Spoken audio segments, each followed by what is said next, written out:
Hi friends, ఎలా ఉన్నారు? నేను మీ హేమంత్. ఈరోజు మనం ఏ హిస్టరీ ఆఫ్ వైలెన్స్ మూవీని ఎక్స్ప్లెయిన్ చేసుకుందాం. సో ఇంకేమాత్రం ఆలస్యం చేయకుండా వీడియోలోకి వెళ్ళిపోదాం.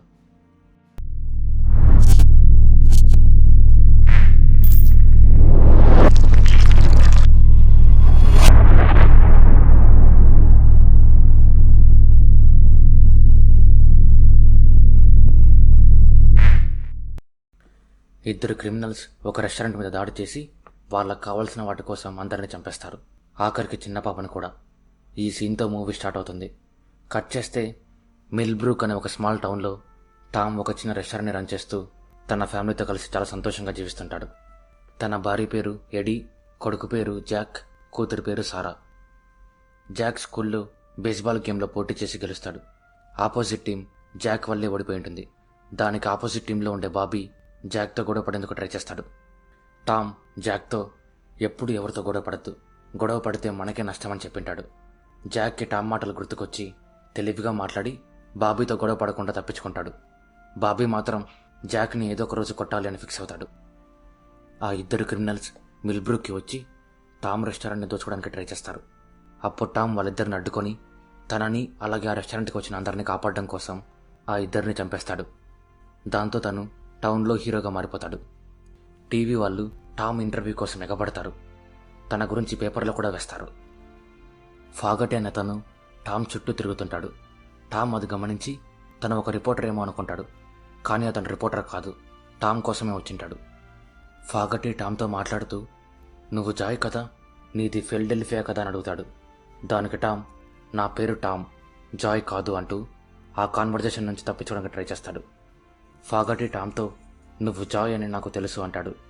ఆ మాటలు వింటున్న టామ్ భార్య ఎడీ, ఇక్కడి నుంచి వెళ్ళిపోండి లేదంటే పోలీసులను పిలుస్తా అంటుంది. దానికి ఫాగటి అక్కడి నుంచి వెళ్ళిపోతాడు. ఫాగటి వెళ్ళిపోగానే ఎడీ శామ్ అనే పోలీస్ ఆఫీసర్కి ఫోన్ చేసి ఫాగటి గురించి చెప్తుంది. శామ్ ఫాగటిని కలిసి ఇంకోసారి టామ్ని ఇబ్బంది పెడితే బాగుండదు అని వార్నింగ్ ఇస్తాడు. ఆ తర్వాత శామ్ ఫాగటి గురించి, తన మనుషుల గురించి, అలాగే జాయ్ గురించి ఎంక్వైరీ చేసి టామ్తో ఎడీతో చెప్తాడు. ఫాగటి చాలా హత్యలు చేసి 15 సంవత్సరాల పాటు జైల్లో ఉండింటాడు. తన మనుషులు కూడా చాలా హత్యలు చేసింటారు. ఇంకో జాయ్ గురించి చెప్పుకుంటే తన గురించి శామ్కి ఏం తెలిసిండదు. కానీ వాళ్ళ అన్న రిచీ గురించి మాత్రం తెలిసింటుంది. రిచీ ఫిలడెల్ఫియాలో జరిగే క్రైమ్స్ అన్నిటికీ హెడ్. క్రైమ్ మొత్తాన్ని తనే హ్యాండిల్ చేస్తుంటాడు. శామ్ ఈ విషయాలన్నీ టామ్కి ఎడ్డీకి చెప్పి జాగ్రత్తగా ఉండండి అని చెప్తాడు. ఫాగటి శామ్ వారిని పట్టించుకోకుండా టామ్ వెంట పడుతూనే ఉంటాడు. ఒకసారి టామ్ ఫాగటి తన ఫ్యామిలీని ఏమైనా చేస్తాడేమో అని భయంతో షాప్ దగ్గర నుంచి ఇంటి వరకు పరిగెత్తుకుంటూ వెళ్తాడు. కానీ ఫాగటి అలా ఏం చేసిండడు. టామ్ నేనెందుకు ఇలా ఆలోచిస్తున్నా అని చాలా బాధపడతాడు. ఎడీ షూస్ కొనుక్కోవాలి అని సారాతో కలిసి బయటికి వెళ్తుంది. అప్పుడు ఫాగటి తనకు ఎదురయ్యి, నా కన్ను ఇలా అవడానికి నీ భర్త జాయే కారణం అంటాడు. దానికి ఎడీ, నా భర్త జాయ్ కాదు టామ్ అంటూ ఫాగటి మీద కోపడుతుంది. ఫాగటి ఎడ్డీతో, నీ భర్త టామే అనుకుందాం, కానీ అతను మనుషుల్ని అంత ఈజీగా చంపడం ఎలా నేర్చుకున్నాడో ఒకసారి అడుగు అంటాడు. ఎడీ ఫాగటి మాటలు పట్టించుకోకుండా అక్కడి నుంచి వెళ్ళిపోతుంది. స్కూల్లో బాబీ జాక్ మీదికి మళ్ళీ గొడవకు వస్తాడు.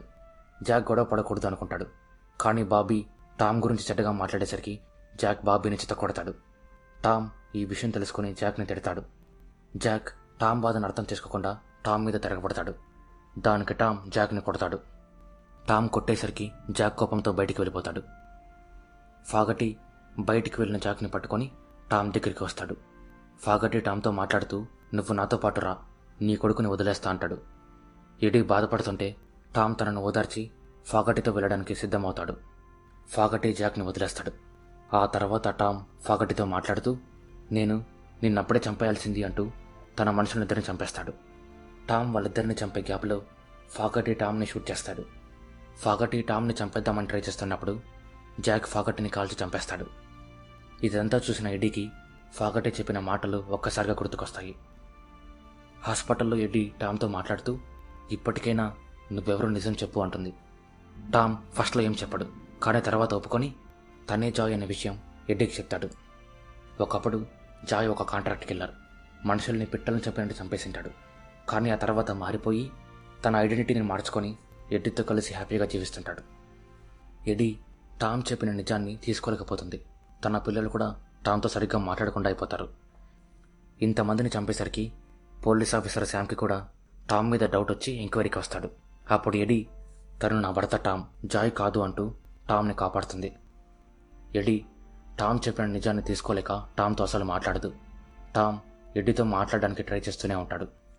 ఇదంతా ఇలా ఉన్నప్పుడు టామ్ వాళ్ళన్న రిచి టామ్కి ఫోన్ చేసి మాట్లాడుతూ, నేను నిన్ను కలవాలి, నువ్వు వస్తావా లేదా నన్ను రమ్మంటావా అని అడుగుతాడు. టామ్ రిచిని కలిసి అన్నీ సాల్వ్ చేసుకుందామని ఫిలడెల్ఫియాకి బయలుదేరతాడు. టామ్ రిచిని వచ్చి కలుస్తాడు. రిచి టామ్తో మాట్లాడుతూ, నువ్వు చిన్నప్పటి నుంచి నాకు అడ్డమే, నేను ఇప్పుడున్న పొజిషన్ నాకు ఎప్పుడో రావాల్సింది, కానీ నువ్వు ఫగాటి కన్ను పోగొట్టడం వల్ల నాకు ఈ పొజిషన్ రాలేదు, నీ వల్ల నాకు చాలా డబ్బులు కూడా ఖర్చయ్యాయి అంటాడు. ఇదంతా వింటున్న టామ్కి ఇక్కడ నా ప్రాబ్లమ్స్ సాల్వ్ కావు అని అర్థమవుతుంది. రిచి టామ్ని చంపేయండి అని వాళ్ళ మనుషులతో చెప్తాడు. టామ్ వాళ్ళ దగ్గర నుంచి తప్పించుకొని అందరిని చంపేస్తాడు. ఆఖరికి రిచిని కూడా చంపేస్తాడు. ఆ తర్వాత టామ్ మళ్ళీ తన భార్య దగ్గరికి వచ్చేస్తాడు. టామ్ పిల్లలిద్దరూ టామ్ని దగ్గరికి తీసుకుంటారు. ఎడీ బాధపడుతూ టామ్ని చూస్తుంది. ఇక్కడ మూవీ ఎండ్ అవుతుంది. ఇప్పుడు మనం ఎండింగ్ గురించి మాట్లాడుకుందాం. డైరెక్టర్ డేవిడ్ కావాలనే ఈ మూవీని ఇలా ఎండ్ చేశారు, ఎందుకంటే ఆడియన్స్ వాళ్ళకు నచ్చిన ఎండింగ్ని వాళ్ళు ఇచ్చుకోవాలి అని. నా పాయింట్ ఆఫ్ వ్యూలో ఈ మూవీ ఎండింగ్ నాకు 2 విధాలుగా అర్థమైంది. ఆ రెండింటిని మీకు ఎక్స్ప్లెయిన్ చేస్తాను. నేను చెప్పింది కాకుండా మీకు ఇంకేమైనా థాట్స్ ఉంటే కామెంట్స్లో చెప్పండి. ఈ వీడియోని చూసే ప్రతి ఒక్కరు తెలుసుకుంటారు. నెంబర్ 1, రెకన్సిలియేషన్. రెకన్సిలియేషన్ మీనింగ్ ఏమి అంటే, ఒక గొడవ జరిగిన తర్వాత మళ్ళీ కలవడానికి చేసే ప్రాసెస్నే రెకన్సిలియేషన్ అని పిలుస్తారు. ఎడీ టామ్ నిజాన్ని యాక్సెప్ట్ చేసి కలవడానికి ట్రై చేస్తూ ఉండొచ్చు, ఎందుకంటే తను టామ్ని చాలా సంవత్సరాల నుంచి చూస్తోంది కాబట్టి. Number 2, doubt. తను ఇన్ని రోజులు చూసిన వ్యక్తికి అలాగే టామ్ చెప్పిన వ్యక్తికి అస్సలు సంబంధం ఉండదు. అందుకు ఎడీ దీన్ని ఇంకా యాక్సెప్ట్ చేయలేకపోతూ ఉండొచ్చు. అందుకే ఈ మూవీని అలా ఎండ్ చేశారు. సో ఇది friends, A history of violence movie గురించి. స్టోరీ మీకు ఎలా అనిపించిందో కామెంట్స్లో మాకు చెప్పండి. అలాగే వీడియోని లైక్ చేసి మీ ఫ్రెండ్స్ అండ్ ఫ్యామిలీతో షేర్ చేయండి.